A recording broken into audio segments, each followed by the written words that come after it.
ಇವತ್ತಿನ ಸೆಷನ್ ಅಲ್ಲೇ figure of speech ಅಂದ್ರೆ ಅಲಂಕಾರಗಳು ಈ ಒಂದು ಕಾನ್ಸೆಪ್ಟ್ ಬಗ್ಗೆ ಮಾತಾಡೋಣ.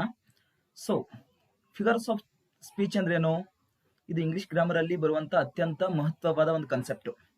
ನೀವು ಕರ್ನಾಟಕ ಟಿ ತೆಗೆದುಕೊಳ್ಳಿ, ಸೆಂಟ್ರಲ್ ಟಿ ತೆಗೆದುಕೊಳ್ಳಿ, ನಿಮ್ GPSTR ತೆಗೆದುಕೊಳ್ಳಿ, ಹಾಗೆ HSTR ಇನ್ ಮುಂದೆ ಬರುವಂತ HSTR ತೆಗೆದುಕೊಳ್ಳಿ. ಇವುಗಳಲ್ಲಿ ಒಂದು ಅಥವಾ ಎರಡು ಮಾರ್ಕ್ಸ್ ಇಂದ ಫಿಕ್ಸ್ ಆಗಿರೋ ಕ್ವಶನ್ ಅಂದ್ರೆ ಯಾವುದು? Figure of speech. Okay, so ಅಷ್ಟು ಪ್ರಮುಖವಾದಂತಹ ಫಿಗರ್ ಆಫ್ ಸ್ಪೀಚ್ ಅನ್ನ ಕನ್ನಡದಲ್ಲಿ ಏನಂತೀವಿ ನಾವು? ಅಲಂಕಾರಗಳು. ಅತ್ಯಂತ ಮಹತ್ವದ concept.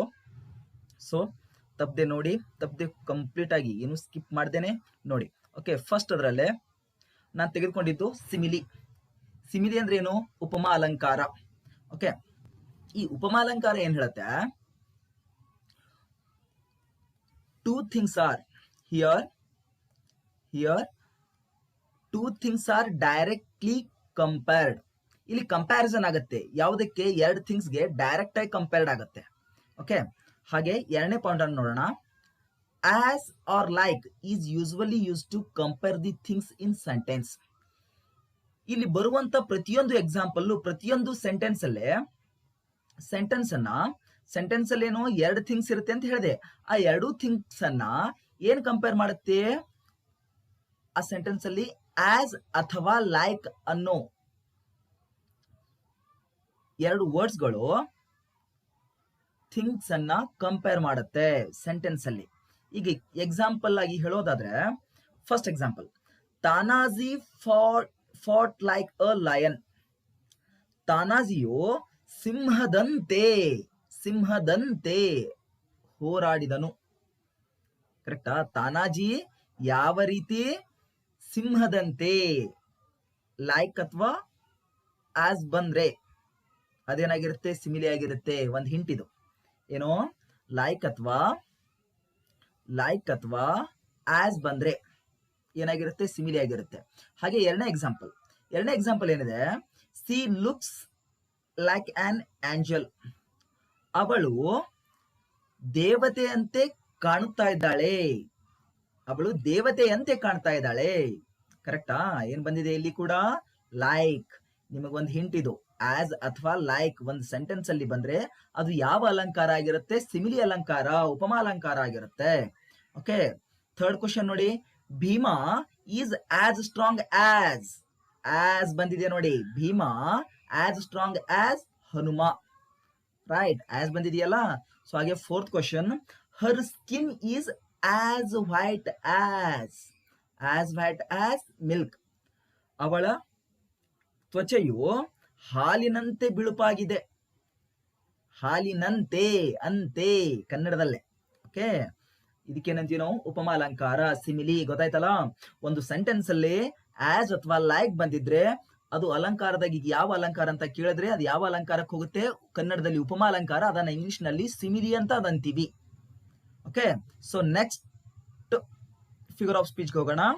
Next figure of speech metaphor. Metaphor ಅಂದ್ರೆ ಏನು? ರೂಪಕ ಅಲಂಕಾರ.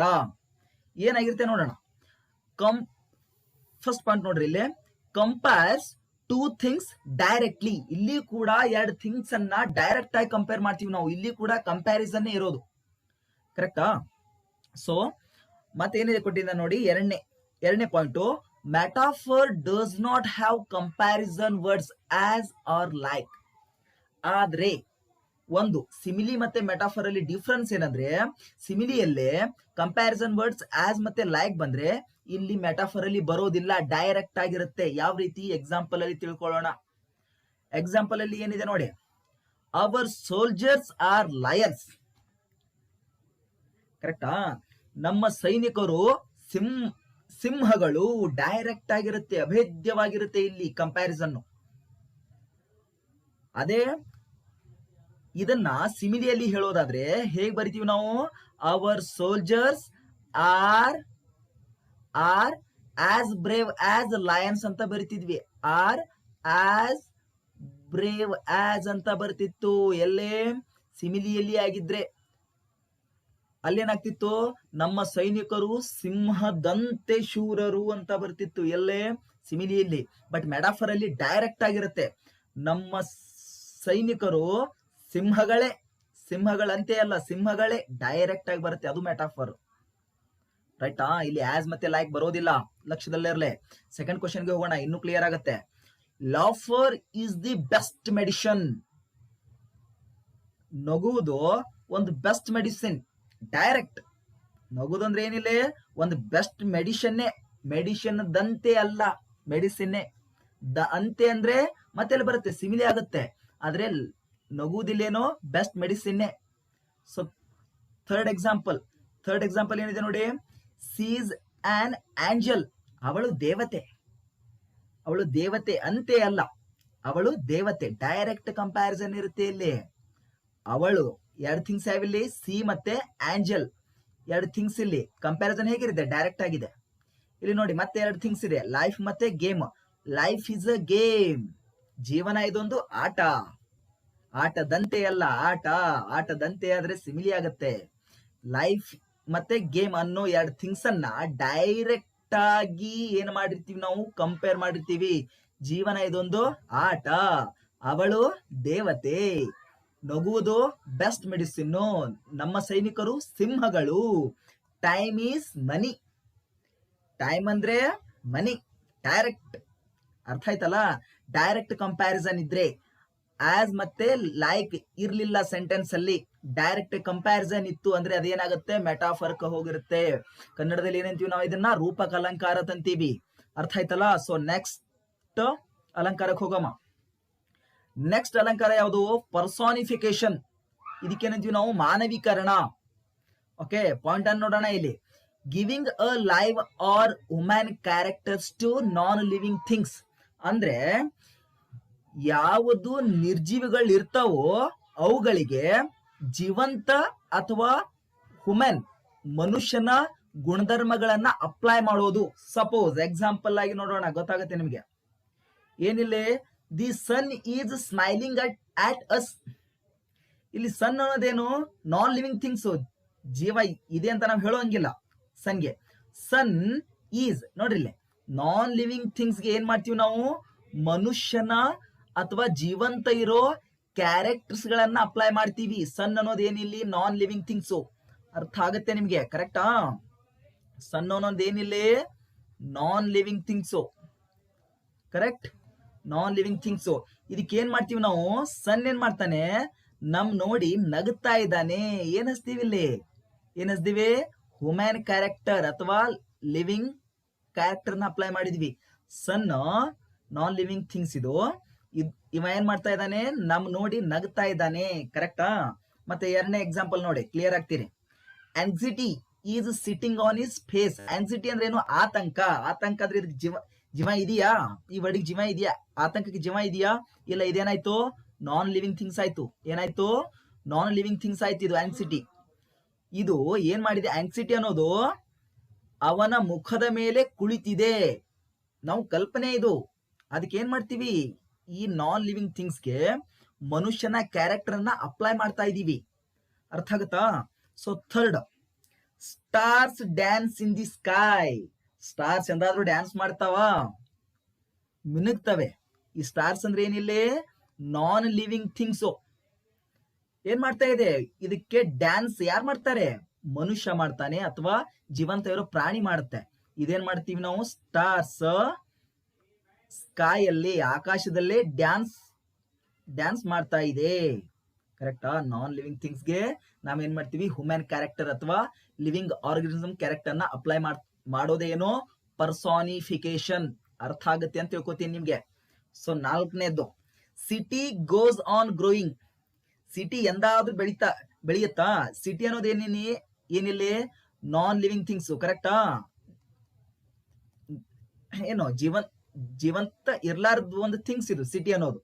ಇದು ಗ್ರೋವಿಂಗ್ ಅಂದ್ರೆ ಯಾವ್ದು ಗ್ರೋವಿಂಗ್ ಆಗುತ್ತಪ್ಪ, ಗ್ರೋವಿಂಗ್ ಯಾವಾಗ ಆಗುತ್ತೆ, ಲಿವಿಂಗ್ ಆರ್ಗನಿಸಮ್. ಯಾವ್ದು ಜೀವಂತ ಆಗಿರುತ್ತೋ ಅದು ಗ್ರೋವಿಂಗ್ ಆಗುತ್ತೆ. ಕರೆಕ್ಟಾ? ಇಲ್ಲಿ ನಾನ್ ಲಿವಿಂಗ್ ಥಿಂಗ್ಸ್ಗೆ ಏನ್ ಅಪ್ಲೈ ಮಾಡಿದೀವಿ, ಲಿವಿಂಗ್ ಕ್ಯಾರೆಕ್ಟರ್ಸ್ ಅನ್ನ, ಜೀವಂತ ಯಾವ್ದಿರುತ್ತೋ ಅದರ ಕ್ಯಾರೆಕ್ಟರ್ ಅನ್ನ ನಾನೇನ್ ಮಾಡ್ತಾ ಇದ್ದೀನಿ, ಅಪ್ಲೈ ಮಾಡ್ತಾ ಇದ್ದೀನಿ. ಈ ರೀತಿ ಇದ್ರೆ ಅದನ್ನ ಮಾನವೀಕರಣ ಅಥವಾ ಪರ್ಸಾನಿಫಿಕೇಶನ್, ಫಿಗರ್ ಆಫ್ ಸ್ಪೀಚ್ ಅಂತ ತಂತೀವಿ. ಅರ್ಥ ಆಯ್ತಲ್ಲ? ಸೊ ನೆಕ್ಸ್ಟ್ ಹೋಗೋಣ. ಸೊ ನೆಕ್ಸ್ಟ್ ಬರೋದು ಯಾವುದು, ಅಲಿಟರೇಷನ್. ಅಲಿಟರೇಷನ್ ಅಂದ್ರೆ ಏನು?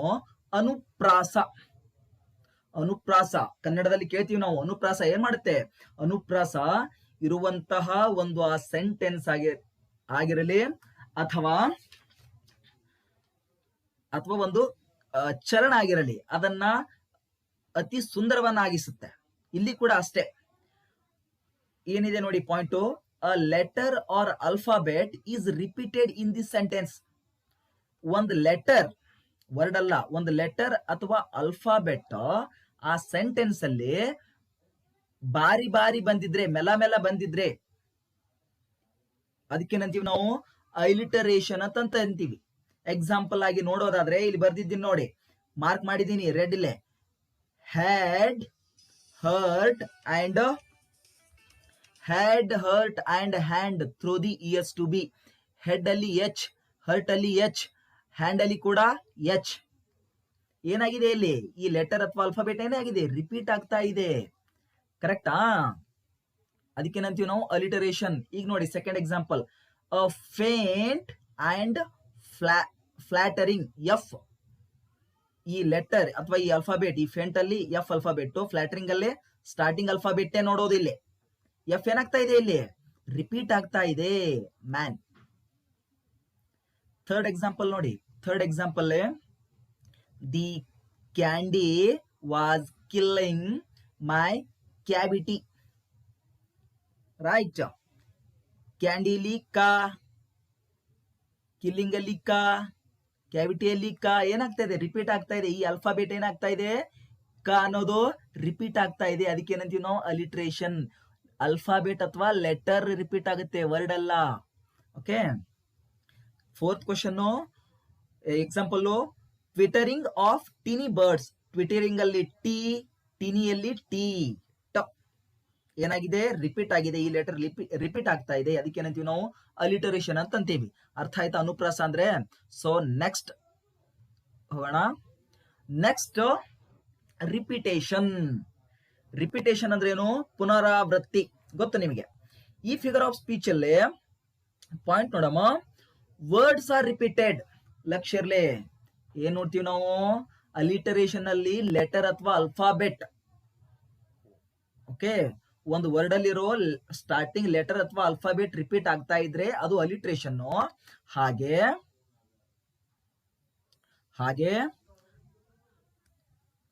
ರಿಪಿಟೇಷನ್ ಅಲ್ಲಿ ವರ್ಡ್ಸ್ ರಿಪೀಟ್ ಆಗ್ತಾ ಇರುತ್ತೆ. Words are repeated in the given sentence. Example ನೋಡೋದಾದ್ರೆ ಏನ್ ನೋಡಿ, ಇಲ್ಲಿ ಎಕ್ಸಾಂಪಲ್ ಏನಿದೆ? Keep fit little man keep fit. ನೋಡಿ, keep fit little man keep fit. ಏನಾಗ್ತಾ ಇದೆ ಇಲ್ಲಿ? ಕೀಪ್ ಫಿಟ್ ಅನ್ನೋದು ಈ ವರ್ಡ್ಸ್ ರಿಪೀಟ್ ಆಗ್ತಾ ಇದೆ. ಈ ವರ್ಡ್ ಏನಾಗ್ತಾ ಇದೆ? ರಿಪೀಟ್ ಆಗ್ತಾ ಇದೆ. ಅದಕ್ಕೆ ಏನಂತೀವಿ ನಾವು? ರಿಪಿಟೇಷನ್. ಸೆಕೆಂಡ್ ಎಕ್ಸಾಂಪಲ್ ನೋಡೋದಾದ್ರೆ, we have not wings we cannot soar. We ಅನ್ನೋದು ಏನಾಯ್ತು? ಇಲ್ಲಿ ರಿಪೀಟ್ ಆಗ್ತಾ ಇದೆ ಈ ಸೆಂಟೆನ್ಸ್ ಅಲ್ಲಿ. ಅರ್ಥ ಆಗುತ್ತಾ? ಕೊಟ್ಟಂತ ಸೆಂಟೆನ್ಸ್ ಅಲ್ಲಿ ವರ್ಡ್ಸ್ ರಿಪೀಟ್ ಆಗ್ತಾ ಇದ್ರೆ ಅದಕ್ಕೆ ಏನಂತೀವಿ ನಾವು? ರಿಪಿಟೇಷನ್ ಅಂತೀವಿ. ಮೂರನೇ ಎಕ್ಸಾಂಪಲ್ ನೋಡೋದಾದ್ರೆ, a few mortals running and yet ignoring. Right. ಏನ್ ಮಾಡ್ತಾ ಇದೆ? ರನ್ನಿಂಗ್ ಮತ್ತೆ ರನ್ನಿಂಗ್ ಅನ್ನೋ ವರ್ಡ್ ರಿಪೀಟ್ ಆಗ್ತಾ ಇದೆ. ಅದಕ್ಕೆ ಏನಂತೀವಿ ನಾವಿಲ್ಲಿ? ರಿಪಿಟೇಷನ್. ಪುನರಾವೃತ್ತಿ. ಫಿಗರ್ ಆಫ್ ಸ್ಪೀಚ್ ಪುನರಾವೃತ್ತಿ ಅಲಂಕಾರ ತಂತೀವಿ. ಓಕೆ. ಸೊ ಈ ಸೆಷನ್ ಅಲ್ಲಿ ಬರೋ ಲಾಸ್ಟ್ ಅಲಂಕಾರ ಇದು. ಇನ್ನು ಇವೆ, ಅದನ್ನ ಮುಂದಿನ ಸೆಷನ್ ಅಲ್ಲಿ ಹೇಳ್ತೀನಿ. ಓಕೆ. ಆಂಟಿಥೆಸಿಸ್ ಅಂದ್ರೆ ವಿರೋಧಾಲಂಕಾರ. ವಿರೋಧಾಲಂಕಾರ ಏನಾಗಿರುತ್ತೆ ನೋಡಿ? ಡೆಫಿನೇಷನ್ ಏನ್ ಬರುತ್ತೆ? Two opposite words are in the same sentence. ಅಗ್ದಿ ಸಿಂಪಲ್. ಒಂದು ಕೊಟ್ಟಿರೋ ಸೆಂಟೆನ್ಸ್ ಅಲ್ಲಿ ಎರಡು ಅಪೋಸಿಟ್ಸ್ ವರ್ಡ್ಸ್ ಬಂದಿದ್ರೆ ಅದನ್ನ ಏನಂತೀವಿ ನಾವು? ವಿರೋಧಾಲಂಕಾರ, ಆಂಟಿಥೆಸಿಸ್, ಫಿಗರ್ ಆಫ್ ಸ್ಪೀಚ್ ಅಂತ ತಂತೀವಿ. ಎಕ್ಸಾಂಪಲ್ ನೋಡೋದಾದ್ರೆ, ಒಂದೇ ಎಕ್ಸಾಂಪಲ್ ನೋಡಿ. Man proposes god disposes. ಕೊಟ್ಟಿರೋ ಈ ಎಕ್ಸಾಂಪಲ್ ಅಲ್ಲಿ ಅಪೋಸಿಟ್, ಎರಡು ಅಪೋಸಿಟ್ ವರ್ಡ್ಸ್ ಯಾವುದು? Proposes and disposes, which are two opposite words. That's why this sentence, this figure of speech is antithesis. Right. Second example. See, comes and goes. Comes and goes are opposite words. That's why we called it as antithesis figure of speech. right? In third example, you are so great and I am so small, right? Great and small are two opposite words in the same sentence. That's why we called it as antithesis figure of speech. Then, fourth example, when the funds are low and debts are high. Low and high are two opposite words in the given same sentence. ಅದಕ್ಕೆ ಇದಕ್ಕೆ ಏನಂತೀವಿ? ವಿರೋಧಾಲಂಕಾರ. ಇವತ್ತಿನ ಕ್ಲಾಸಲ್ಲಿ ನಿಮ್ಗೆ ಏನು ಹೇಳಿದ್ದೀನೋ ಎಲ್ಲ perfect ಆಗಿ ಹೇಳಿದ್ದೀನಿ. ಸೊ ಇವತ್ತಿನ ಕ್ಲಾಸು ನಿಮಗೆ ಇಂಟ್ರೆಸ್ಟ್ ಆಗಿದ್ರೆ ಪ್ಲೀಸ್ ಲೈಕ್ ಮಾಡಿ, ಕಮೆಂಟ್ ಮಾಡಿ, ಹಾಗೆ ಚಾನೆಲ್ ಅನ್ನ ಸಬ್ಸ್ಕ್ರೈಬ್ ಮಾಡೋದನ್ನ ಮಾತ್ರ ಮರಿಬೇಡಿ. ಈ ಒಂದು ನನ್ನ ಚಾನೆಲ್ ಅಲ್ಲಿ ಎಲ್ಲ ವಿಷಯಗಳ, ನನಗೆ ಟೈಮ್ ಹೆಂಗ್ ಸಿಗುತ್ತೋ ಹಾಗೆ ಎಲ್ಲ ವಿಷಯಗಳ ಬಗ್ಗೆ ನಾನು ಏನ್ ಮಾಡ್ತೀನಿ, ಹೇಳ್ಕೊತಾ ಹೋಗ್ತೀನಿ. ಅದು ಕನ್ನಡ ಆಗಿರ್ಬೋದು, ಇಂಗ್ಲಿಷ್ ಆಗಿರ್ಬೋದು, ಸೈಕಾಲಜಿ ಆಗಿರ್ಬೋದು, ಮ್ಯಾಥ್ಸ್, ಸೈನ್ಸ್, ಓಕೆ, ಎಲ್ಲದ್ರ ಬದಲು ನಾನು ಜ್ಞಾನ ಕೊಡ್ಕೋತ ಹೋಗ್ತೀನಿ. Okay, thank you.